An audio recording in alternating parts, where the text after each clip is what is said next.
ভোর 4টা, সবাই যখন গভীর ঘুমে, ঠিক তখনই আমাকে ঘরের একজন মানুষ দিনের শুরু করে দেয়। মা।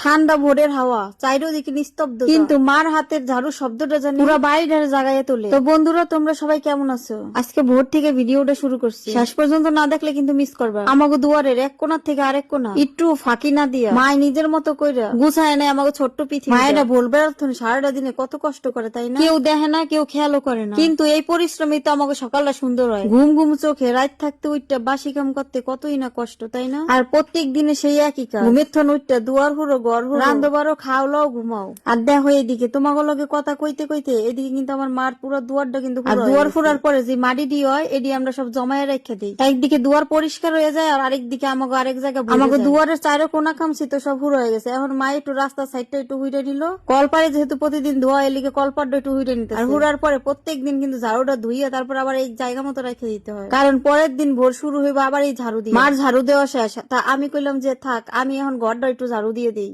তাই আমি নিজে আজকে তুলে নিলাম হাতে ঝাড়ুটা। এই ঘরটা শুধু একটা ঘর না, এই জায়গায় আমাকে হাসি, কষ্ট, ছোট ছোট স্মৃতি সবকিছু জমা আছে। তাই যত্ন করে আস্তে আস্তে পুরো ঘরটারে গুছাই নেই। সকালবেলা ঘরটা একটু এলোমেলো আছে, কারণ যেহেতু পোলাপাইনের ঘর, রাতের বেলা খেলাধুলা করছে, তো এখন আমি সব আস্তে আস্তে গুছাই নেবো। মাই যেমন করে ঠিক তেমন করেই করার চেষ্টা করি আমি। হয়তো মার মতো নিখুঁত না, তারপর মনে একটা শান্তি লাগে। মার কষ্ট একটু কমাইতে পারছি। আমার কিন্তু ঘর ঝাড়ু দেওয়া শেষ, আর কিন্তু মার কিন্তু কাজ শেষ হয় না। প্রত্যেক দিন কিন্তু ঘরের দুয়ারে বা ঘরের সামায় প্রত্যেকদিন জল দেওয়ান লাগে, তাই মা এখন শ্যামা টেমা সব লেপ্প পিছিয়ে নিতেছে। প্রতিদিনের একই রুটিন, একই পরিশ্রম, এই বাসি কাম আমাকে দিনের শুরুটা করে সুন্দর আর স্বস্তি। তোমাকে লগে কথায় কথায় দেখো মার কিন্তু মোছা টোছা শেষ, আর আমি চাউলের গ্রাম থেকে চাউল নিয়ে বহাম আমি রাইস কুকারে ফেনা ভাত। আর তোমরা ভাবতেছো না এই ভোরবেলায় ফেনা ভাত বহাই আমি কি করুম, আর ফেনা ভাত খাইবই বা কেটা? এই ফেনা ভাত বহাইতেছি আমার বাবুর লিগে। বাবু তো একটু অসুস্থ, আর হ্যাঁ নরম খাবার দেওয়া উচিত, এর লিগে আমি ফেনা ভাত বহাই দিছি গরম গরম। আর আমি বসছি কলস নিয়ে বাথরুমে জল নিতে। আর দেখো তোমরা বাইরে কিন্তু এখনো গুটগুটটা অন্ধকার, আর এই ভোরবেলা কিন্তু ভূত পেট দিল কারখানা থাকে বাইরে। বড় আর লগে লগে ভূতের ভয়ও কিন্তু আমার গেছে গা। ছোটবেলায় ভয় পেয়ে কত গরম জল খাইছি লবণ দিয়া।